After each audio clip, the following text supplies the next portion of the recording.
Okay, now that we have our model roughly laid out and proportioned and our landmarks marked, what we're going to do is create a Z-Sphere rig. And Z-Sphere rigging is kind of a dark art, but in my opinion, it's probably the easiest and the fastest way to get a character from a default pose like this into a more dynamic pose. And what it gives you is the ability to just rotate joints very easily. Certainly transpose is a good tool for tweaking joint angles as well, but as you all know, when you're going through transpose, every time you want to articulate a joint, you have to do a mask and then place your bone. And if getting into the pose is going to require kind of successive tweaks and refinements, then every time you're going to be remasking, replacing your joints, and it ends up being a lot of hassle for things like placing the legs, getting the weight of the body over the hips, and getting the arms into place. Okay, so I hope you'll kind of bear with me as I build this Z-Sphere rig, because it's a little bit tedious to construct, but once you have it working, it will get us to the place we want to be pretty quickly. Okay, so I'm going to go through this step by step, and I'll probably just stay at real time for the whole construction, just so that you guys see all the steps. If it gets too tedious for you, fast forward to the end. I understand. I won't be offended. Okay, so what we need to do first is to append a Z-sphere to this guy as a subtool. Okay, so really this is going to be our template for building our skeleton. Okay, so in your tool menu, just append Z-sphere, and you'll see this thing pop in like a big hoop skirt or something. I don't know exactly what that is. And then go in and select Z-sphere. Now, obviously, this is not the right scale for his pelvis, so we're going to size this down.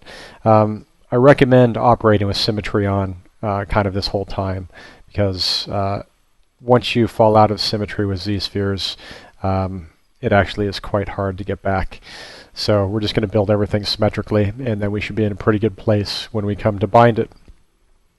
Okay, so make it small. Obviously, he's lost inside this guy's package right now. There's another sphere inside his spheres.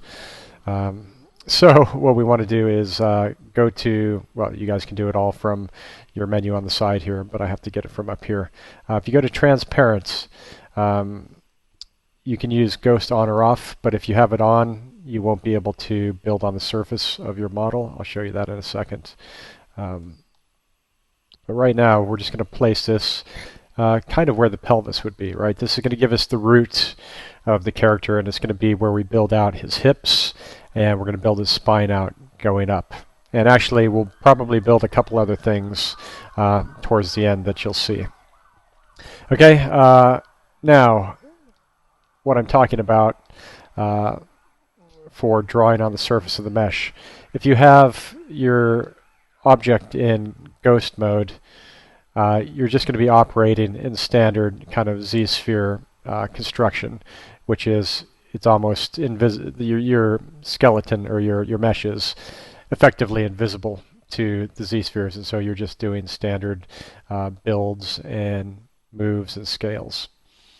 Okay, now if I go and I turn this from ghost to just transparent, you'll see when I go to draw, this actually snaps to the surface of the mesh.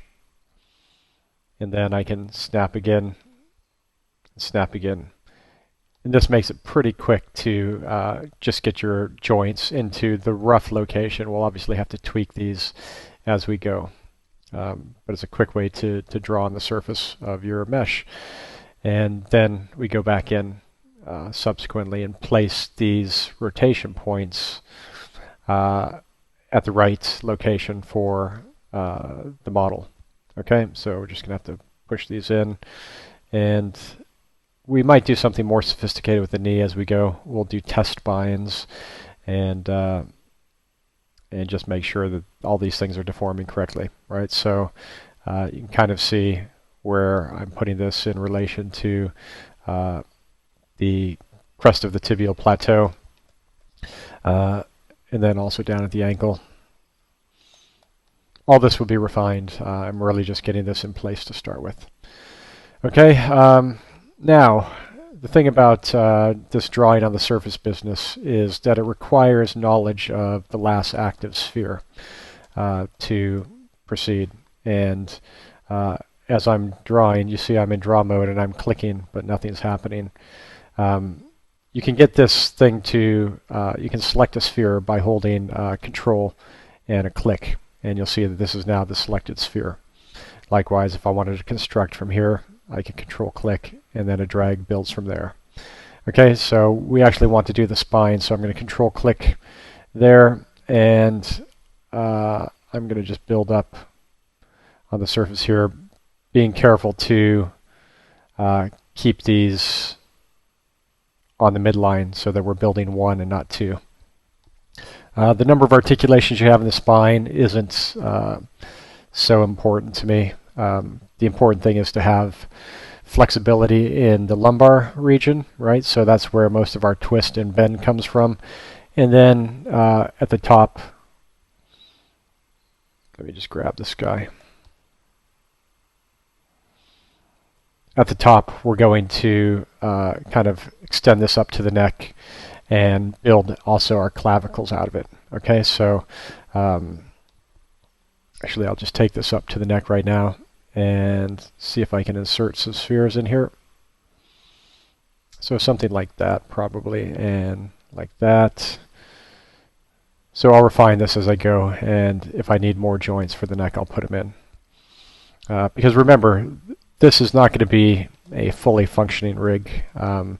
This is not going to be a hero dynamic feature film rig by any stretch of the imagination. This is just going to be what we use to get our guy in place, and we're going to do a lot of refinement from there because there's going to be a lot of sculptural things to address. Okay, so actually from here I'll just leave those alone for right now. From here I'll probably take these a little bit closer into the spine or into the body. And I'm going to build the clavicles off of this guy. So he's selected. Go back to draw, and I'm going to put the heads of the clavicle right here. Select them again. And we'll just draw right here. Okay, and this is actually going to be where we articulate all of our shoulders from, like when we shrug our shoulders, it's all coming from here. When we move our arm up, this is where we're going to kind of follow some of the scapulohumeral rhythm things that we've talked about, right? So I'm just going to continue this out to here. And then I'm going to drop one in here, and that's going to be the rotation point of the shoulder. I'm going to take one down the arm, down to the wrist, and I'm going to put one out on the hand too. Okay, obviously these are going to take a little bit of moving around, so let's do that right now.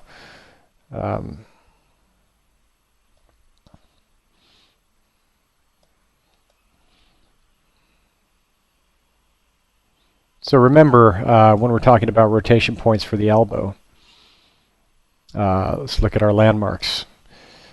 It's a hinge joint that sits right, kind of a little cup that sits a little bit interior to the surface landmark of the olecranon, right? And it just kind of rotates almost at the center point between the two epicondyles, right? So that's where I'm hitting with this this Z-sphere. It's right in between the two epicondyles going down. And the actual rotation point of the wrist is a massively complex subject, but it's not right in the center. Well, okay, so there's actually quite a few rotation points. For pronation and supination, it kind of axial rotation. It rotates almost effectively about the medial border of the ulna, right? So almost at that junction where the radius and the ulna come together and flip over each other. For wrist kind of flexion and abduction, there's distributed rotations through the carpals, so that's a little bit complex, but beyond the scope of what we're going to achieve with a Z-Sphere rig anyways. So we just get it roughly in place. Okay, heads of the clavicle, I'm going to move these guys out a tiny bit. And at any point, you can grab these things and just see how they're rotating. I'm not binding just yet. I'll bind in a second once I get the rough skeleton laid out. Okay, let's see. We're going to have to do quite a bit of revision, but the other thing that I always build is I always build a scapula, and hopefully that doesn't surprise you because you know that I love the scapula, and it's magic. So I'm going to build it off of here, right? This is going to rotate independently, this shoulder joint, and I just want to have some representation down here. So really this is going to bind the mesh in this area is going to bind these joints that are really close to it. So that's going to be a very good surface bind for us. So this is kind of going into a hybrid skeleton right now. We have true kind of joints, and then we have surface joints that are going to just grab the mesh. Okay, let me just put one up to the face and the head, and we'll see what happens from there.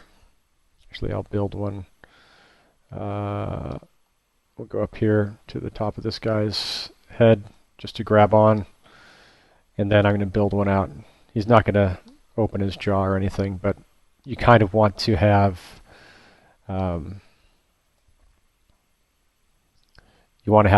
a skeleton there to grab onto it to keep it separate from the throat. Okay, otherwise this will all deform really funnily.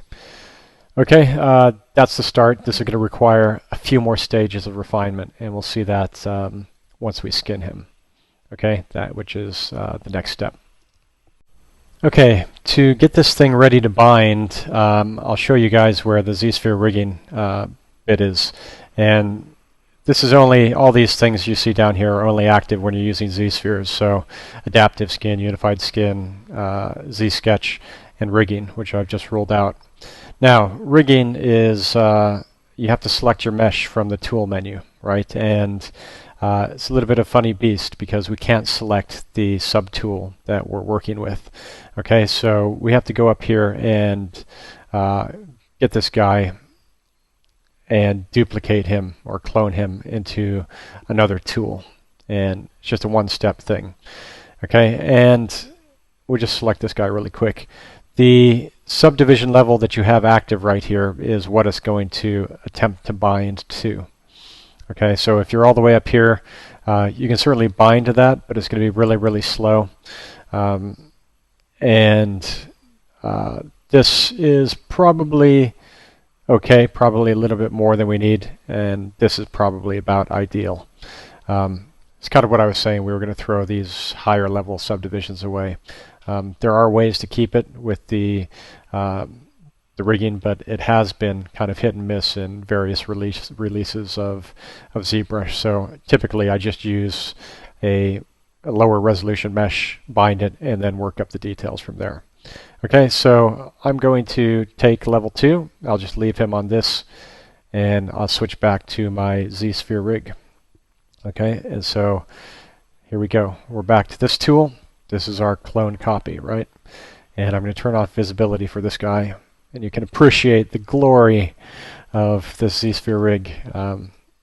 Not really. It looks a little bit funny, but hopefully it does the right thing. So I scroll down to rigging, go select mesh, and look at our guy, which we just cloned. So I'm going to grab this guy.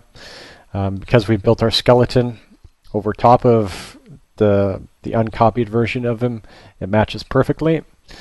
And then we just hit bind mesh. Okay, and now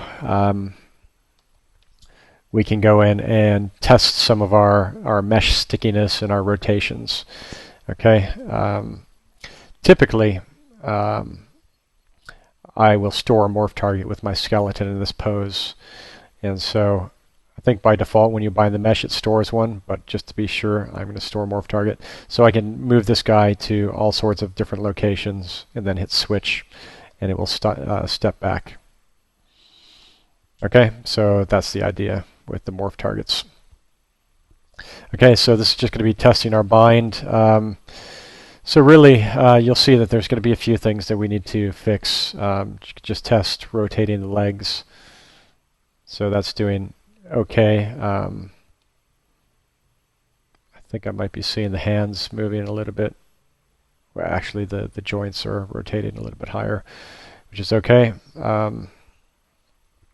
You'll notice that when you're kind of doing this, that as you undo or you switch your morph target and your skeleton snaps back, it doesn't snap this, it doesn't update this immediately, which is a bit of a bug, but anytime you just need to click your skeleton and do something to get it back into place. Okay, let's just test our bend at the waist. I'm turning symmetry off. So you can see that's actually surprisingly effective for this kind of articulation. The one thing that we're going to get as we do this, and you'll see when I start to bend this guy forward or backwards at the hips, is you'll see that our iliac crest, although pretty good, does slide around a little bit. Right, so we're getting a little bit of motion on this area, which is not a good thing, right? So typically, what I'll do is I'll do something really crazy, and I'll unbind my mesh, and I'll go in and just really solidify my landmarks by drawing more spheres. And this is what's going to happen. I'll select the root, and actually select the root, and I'll just grab. With symmetry turned on again, I would just anchor something onto there. Then I'm just literally drawing surface bones. I lost focus on this one. That's why it drew funny. So control clicking on it. Actually, it's not that. It has to do with seeing through it looks through the mesh to see if you're covering a Z-sphere when you're drawing. And if you are, it tries to anchor it to that. So you might have to adjust your view on occasion.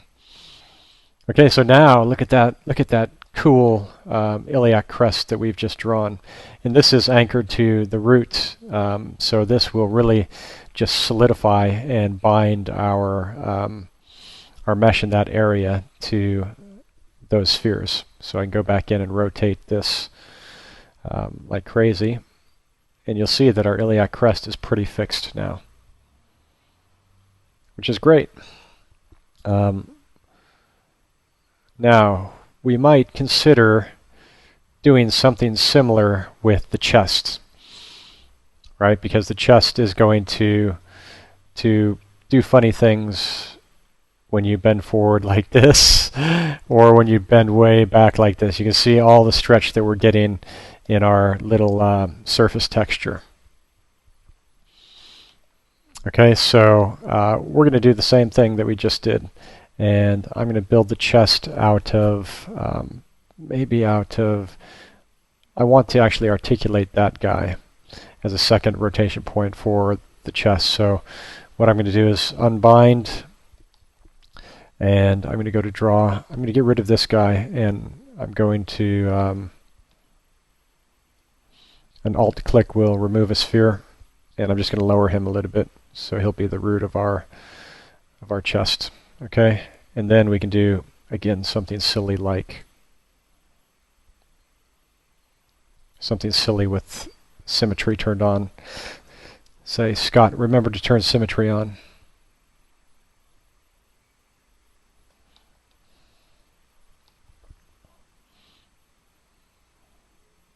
So here we go. We'll do just that. I think that was okay. Trying to get a good angle to get me to here. And then maybe one up here. Okay, it's rapidly becoming a little exoskeleton for this guy. Another bind will show me when I rotate that I think we're probably a little bit better. So look at that at the rib cage, you're getting all compression between here and the oblique, which is fantastic. And that's kind of what you would expect. That's what you want out of your rig. Right, so all of this is now quite solid between chest and yeah, rib cage. Okay, so cool. Let me just snap this guy back and leave bind. Oh. Okay, leave bind, and it should go back to the morph target was there. It switched it back for us. Okay, let's see. From there, we need to just test a few more rotations. I'm going to bind this guy again. We'll test the rotations at the clavicle, see what's happening here. Okay, see how cool that is? We're rotating the clavicle. The scapula is coming with us. We can rotate at the scapula. Nice things happening there. We can elevate the humerus.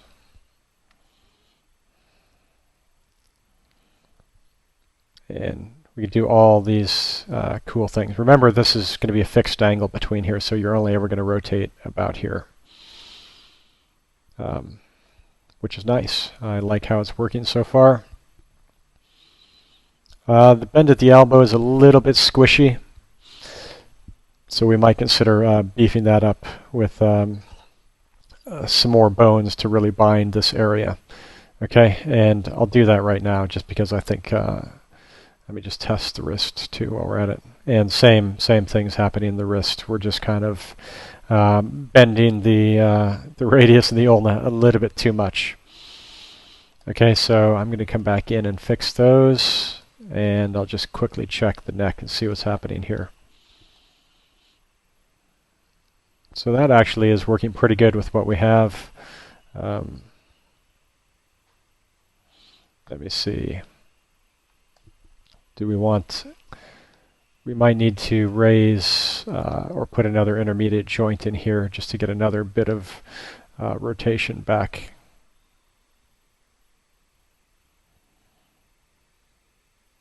And actually, I hope you guys know the rotation at the neck happens generally all at the base.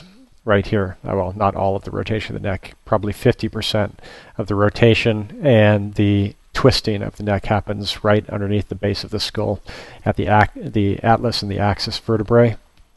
So atlas does the tipping back and forward, and the axis, which is second cervical vertebra, does the twisting.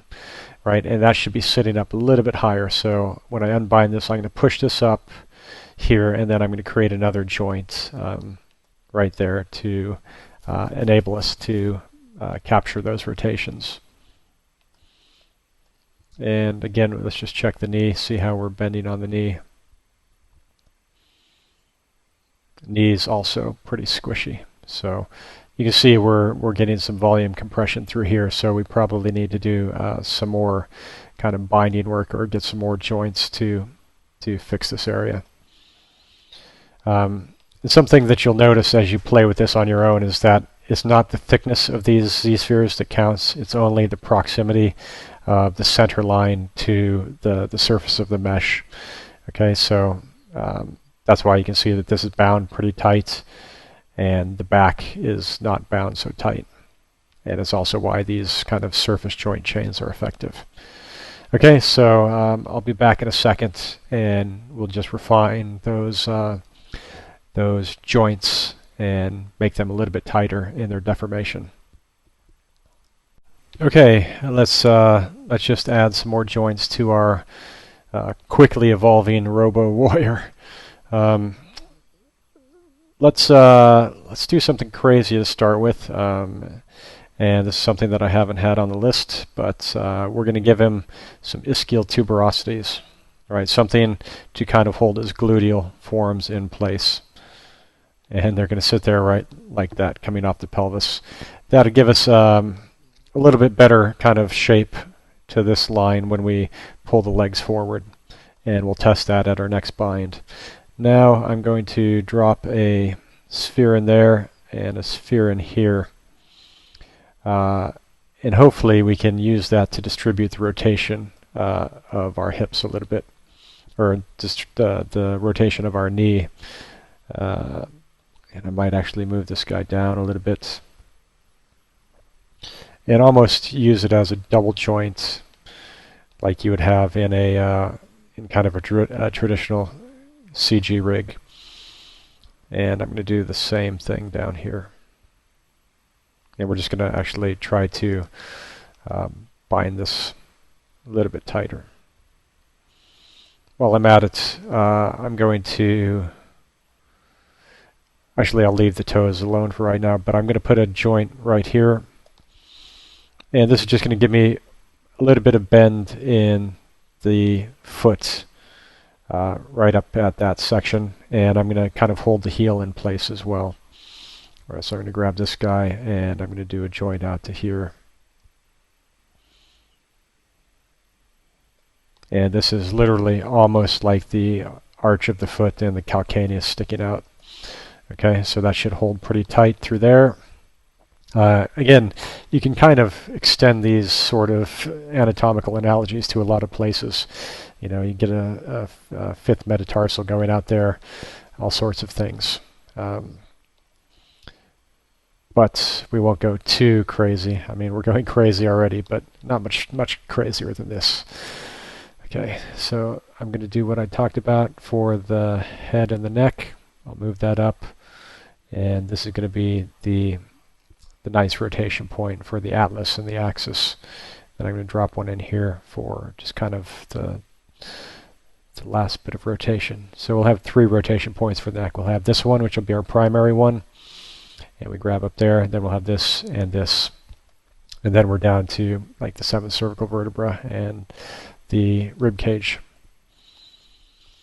Okay, let's just see what's going on at the elbow. Let's see if we can do something crazy like, again, go to draw mode, Scott. Thank you. If I grab that, I put a little bit of a spike coming out. That's going to grab the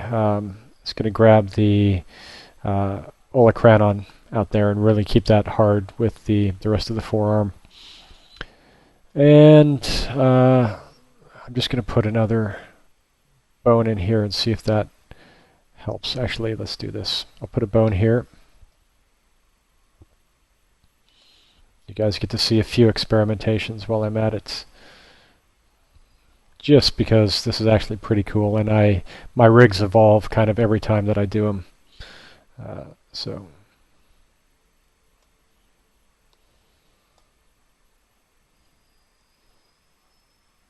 So both of these should help the crush problem at the elbow, right? So that's going to be kind of a skin bind. And last thing I'm going to do, somebody would say, hey Scott, you're just kind of freestyling as you go. It's true, I am. I'm going to grab that to there. So this is going to kind of hold the chest, the pectoral muscles to the ribs along this abdominal section as the shoulders raise. So it will kind of keep the deformation between clavicle, humerus, and this region in the in there, and kind of establish the lower limit for the rotation points. Okay, so that is a decent setup, and I should probably save before I go any further. Okay, let's bind this and see how we're doing. I think we'll be pretty close. Maybe one more iteration will be required, but maybe not. Okay, so elbow bend or shoulder rotation, good. Rotation through there, very good. Kind of like that. You can see that we're pretty well pinned down here. Let's see what I can do with that. But we'll leave that at default. What happens if we bend at the elbow? Yeah, not massively effective. Not massively effective. Not horrible, but not massively effective either. We really want to get kind of a sharper protrusion for the olecranon. We'll work that. These joints up here seem to be doing the right thing though, right? They're kind of holding this volume nicely, and you're getting actually a decent little fold up in there instead of kind of a bent straw. So that's good. Try something else with that in a second. Let's just go side to side here. Turn off symmetry for a minute. That's not one we're going to bend. That's with the rib cage. This is the guy we grab. That's looking really good. Rotate a little more through the lumbar region. And that all makes me pretty happy. Let's do one leg forward and pay attention to the gluteal region. So that's doing a good job back there. And then we'll try and rotate the knee. Actually, we're going to rotate the knee from here.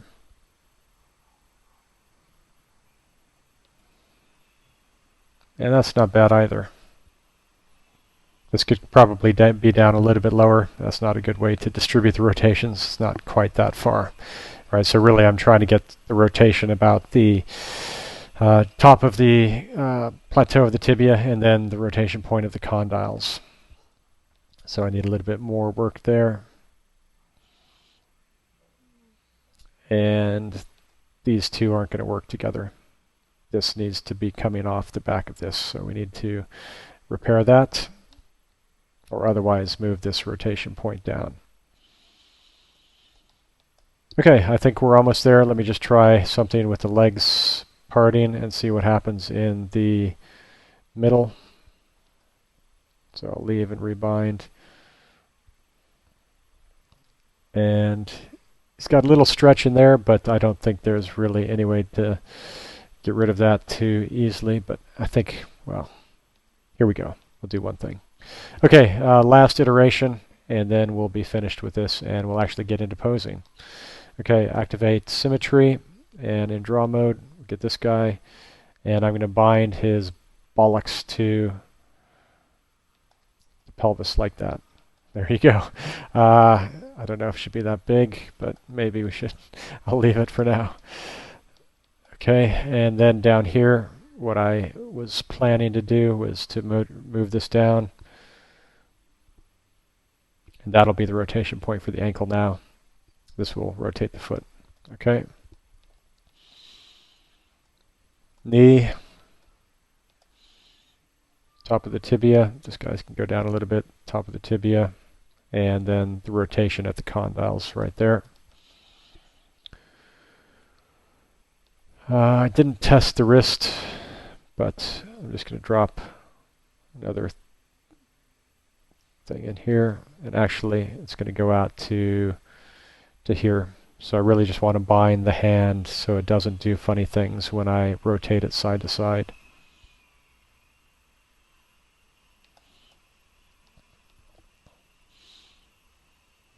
Okay, and while I'm at it, let's just do this at the wrist.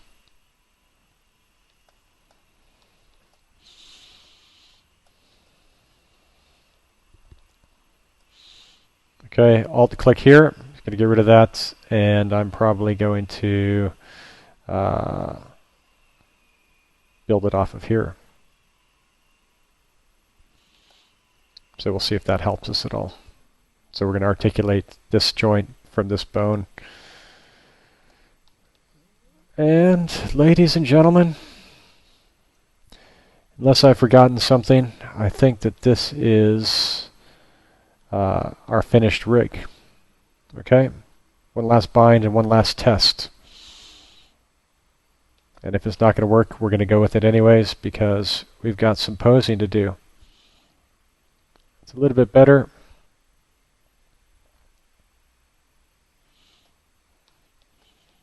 Wrist.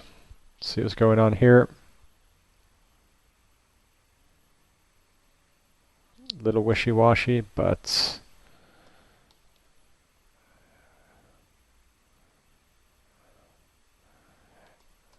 let's see if we can fix that. Foot. Let's look at the ankles. Ankles are working well. Got a good bind going through here. It looks like a really good heel. Happy with that.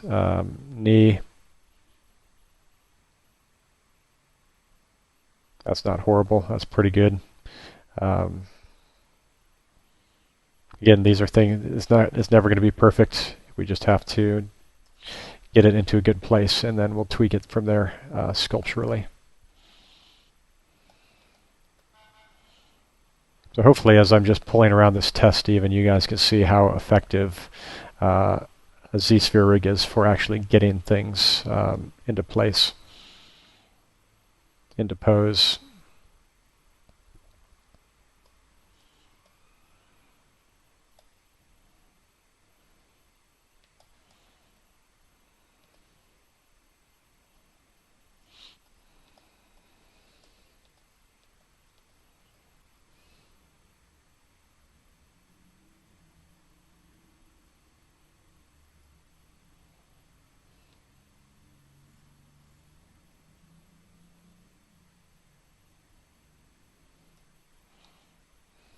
Okay. That is pretty much good enough for me right now. Anything else is going to be small changes that I make.